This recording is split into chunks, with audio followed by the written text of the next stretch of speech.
É que vocês, cara, creem de um jeito que eu não creio. Para mim, o único verbo, a única palavra de Deus é Jesus. O Velho Testamento é inspirado, o Novo Testamento é inspirado. Jesus é a encarnação da verdade. Vocês pensam diferente de mim? É isso aí. É isso aí. Quem está na heresia são vocês. Pois o é. Velho Testamento é inspirado por Deus, o Novo é inspirado por Deus, mas a única encarnação da verdade absoluta de Deus é Jesus. Portanto, Paulo não conhecia essa verdade absoluta. Ele teria que viver muitos anos e anos e anos e nunca conheceria essa verdade absoluta, como eu, que já sou mais velho do que Paulo, que já tenho mais tempo de fé do que Paulo teve, me converti muito antes dele pensar em se converter. Nasci num tempo de Bíblia para ler, ele não tinha nem as cartas dele para corrigir. Nem as cartas dele para corrigir, para dizer, me dá aqui, olha, errata. Tem a revisão das cartas. Não teve revisão. Não teve revisão. De modo que a única revisão possível é a partir de Cristo. E se eles pudessem aplaudir do céu, eles estariam aplaudindo. É com convicção absoluta que eu digo o que eu digo, embora essa seja uma convicção absolutamente focada só em Jesus e no Evangelho. No mais, vamos conversar. Tem muita coisa nova chegando para a gente reentender, recompreender o mundo. Recompreender a alma humana, a natureza humana. Compreendermos de novo, como a moçada gosta de dizer hoje em dia, revisitarmos. Revisitarmos. Ficou, meu Deus. Se você não disser revisitar, parece que você não recompreendeu. Você não se expressou, né? Não se expressou. Você não explicou nada. Você não explicou nada. Como se você não começar também dizendo todos e todas, você deixou alguém, um grupo de fora. Não, gente, está todo mundo dentro, Deus é bom, papai é bom, mamãe é boa, todo mundo é bom, todo mundo está dentro, tá bom? Está todo mundo, tá tudo certo. Agora, a única palavra de Deus é Cristo, cara. Quem disser outra coisa é herege. É herege. Se você disser que a Bíblia é a palavra de Deus, você é um herege. Olha isso. Nossa, mãe. É um herege. A Bíblia é inspirada por Deus e Jesus é a palavra de Deus. É só isso. A Bíblia é inspirada e tem inspiração que foi útil num tempo, não é útil no outro tempo. Tem inspiração que está na validade até hoje, porque Jesus revalidou aquilo e botou na vida dos apóstolos depois da ressurreição. E outras coisas caíram em obsolescência no Novo Testamento.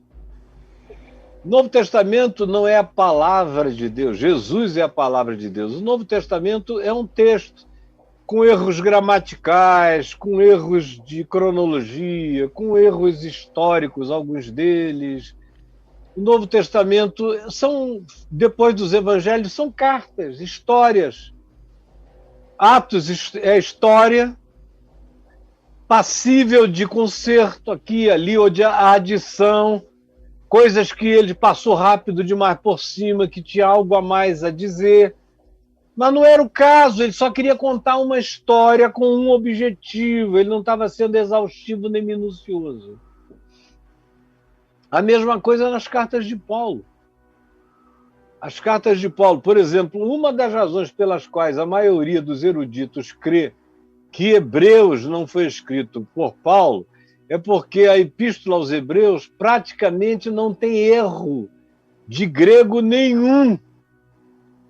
Foi escrita com muita calma, por um cara muito meticuloso, que teve tempo para ler, reler, corrigir antes de mandar. Paulo não, as cartas dele eram cartas da estrada. Era alguém escrevendo e ele ditando. Lá, lá, lá, lá, lá, lá, lá. pessoal pensa que ele estava em transe, não, ele estava de olho aberto, ele tirava a meleca, ele fazia xixi, ele tinha um aperto e dizia, para aí que eu vou ao banheiro, voltava, depois lê para mim para eu ver aonde eu parei, aí continuava. Se ele estivesse muito empolgado com alguma coisa, ele dava muita ênfase naquilo para aquele pessoal. Enfim, era uma carta inspirada. Eu digo que é inspirada por Deus porque ela é coerente com Jesus, então ela é inspirada por Deus. Toda a escritura que é inspirada por Deus é a escritura que é coerente com o Evangelho. Tudo que seja coerente com o Evangelho é inspirado por Deus, mesmo que não esteja na Bíblia. Se você ler um livro meu que seja totalmente coerente com Jesus e com o Evangelho, é inspirado por Deus. Se eu leio um livro de qualquer outro que é totalmente coerente com Jesus e com o Evangelho, do princípio ao fim, ou se não é o tempo todo, mas é a maior parte do tempo completamente coerente com o Evangelho, naquilo em que é coerente com o Evangelho, é inspirado por Deus. Mas a única palavra de Deus é o Verbo encarnado, é Jesus, não é a Bíblia, nem o Novo Testamento. Os evangelhos narram a história da palavra encarnada por Deus, que é Jesus. Mas o próprio evangelho não quer ser palavra inerrante, porque está cheio de coisas a corrigirem no grego, a corrigirem na sintaxe, a corrigir na cronologia. A genealogia de Mateus é de um jeito, a genealogia de Lucas é outro. Tudo tem explicação depois que você estuda um pouco, mas nem tudo é a mesma coisa. O endemoniado gadareno, dependendo, em Marcos é um, em Mateus são dois. Tem um monte de coisas que são diferentes, as mesmas narrativas e parábolas são as mesmas, mas com pequenas diferenças que não alteram nada. Mas para quem diz e quer que exaustivamente a Bíblia seja a palavra inerrante de Deus, palavra por palavra, vírgula por vírgula, não conhece nada ou não quer ter a lucidez não tangível, que o problema é a intangibilidade.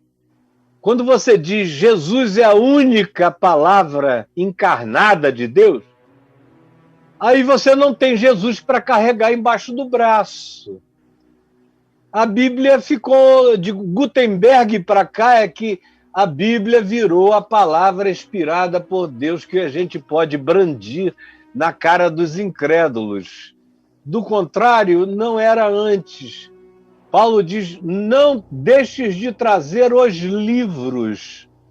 A que ele estava fazendo referência? Aos livros do Velho Testamento, talvez Isaías, Jeremias, Ezequiel, que ele tinha esquecido na casa, em Trode, na casa de Carpo. Traze os livros. Ele não diz nem, traz a palavra, porque a palavra estava nele, Paulo. E ele não diz, traz o Novo Testamento, porque não tinha Novo Testamento nenhum. Nem eles pensaram num Novo Testamento. Eles não chegaram nem a pensar num conjunto de evangelhos. Tudo foi acontecendo espontaneamente. Então, pelo amor de Deus, vocês são inteligentes para entender o que eu estou dizendo. Vocês não são amebas. O que eu estou dizendo aqui é para filhos de Deus que têm fé em Jesus e que amam a Jesus. Quem ama mesmo a Jesus está satisfeito. E continua a estudar a Bíblia, como eu, que estou lendo a mesma há quase 50 anos. Essa Bíblia que já tinha 6 anos antes de chegar em mim, já tinha 6 anos na mão da minha mãe, chegou a mim. Então ela já tem, de fato, 53 anos. Nossa. Está aqui, ó, e vai ficar até eu morrer. E eu a amo. E eu não a largo. E eu tenho mais amor por essa Bíblia do que a maioria das pessoas tem por qualquer Bíblia. Agora, ela é inspirada por Deus. Jesus, todavia, eu aprendi nela que é a única palavra encarnada e que não cabe em livro nenhum, não cabe em universo nenhum, em mundo nenhum, porque tudo foi feito por meio dele, para ele, tudo é nele. Meu Jesus! Chega! E aí, Brolio, chegou o tempo final ou ainda dá para entrar mais uma? Só mais uma para sair aqui. Caio, você chegou a pesquisar, verificar do grego, né, na tradução dos originais gregos, você citou isso aqui nessa resposta, você chegou a ver alguma discrepância assim, absurda entre a tradução grega para o português de alguma coisa da Bíblia, assim, na sua história? Não. Quem tem Jesus como a chave hermenêutica pode ler qualquer Bíblia que vai chegar à mesma conclusão. A Bíblia dos Testemunhas de Jeová tem mudanças escritas. No princípio era o verbo estava com Deus e o verbo era Deus. Quando diz que o verbo era Deus a última vez, bota um Deus minúsculo, um Deus, como se fosse uma divindade do Olimpo. Jesus era como uma divindade. Jesus não é Deus mesmo para os Testemunhas de Jeová. Olha isso, cara. Mas quem tem Jesus como chave hermenêutica vai lendo aquilo ali e diz que esses caras estão dando bola para fora nisso e naquilo. Tá. Então você não precisa saber grego. Isso é uma petulância acadêmica dos teólogos, que eu conheço muitos de vocês intimamente, que dizem sem grego não dá para entender tudo que Jesus disse. Mentira. Se você lê Jesus em português e aprende o ensino de Jesus, que não é feito de palavra, 1, 2, 3, 10, 20, 100, não muda nada. Quem disse foi Paulo, que a letra mata. A letra mata, é o espírito que vivifica. Se você ficar preso à letra, qualquer letra, hebraica, aramaica, grega, latim, tudo isso é bobagem. A palavra encarnada está em Cristo. O cara que não soubesse grego, hebraico, aramaico, latim, nada, mas estivesse ali vendo Jesus fazer tudo o que Jesus fez lá, não precisava nem entender o que Jesus dizia, ele ia se ajoelhar e dizer: bota a mão na minha cabeça porque tu és o meu Deus. É tão fácil saber isso, entender isso, discernir isso. O impacto de Jesus leva a palavra de Deus para dentro do coração, mesmo de quem não sabe hebraico, grego, aramaico ou latim. A presença de Jesus prescinde de línguas para se fazer entendida e discernida. Meu Deus, é só gente que não crê mesmo que Jesus está vivo, que ele se manifesta, que a presença dele chega, que a luz dele ilumina o coração. E mesmo sem palavras, a pessoa entende a palavra dele. Se você perguntar como foi que ele te falou, ele usou alguma língua? Não, mas eu entendi. Eu entendi tudo, eu entendi tudo.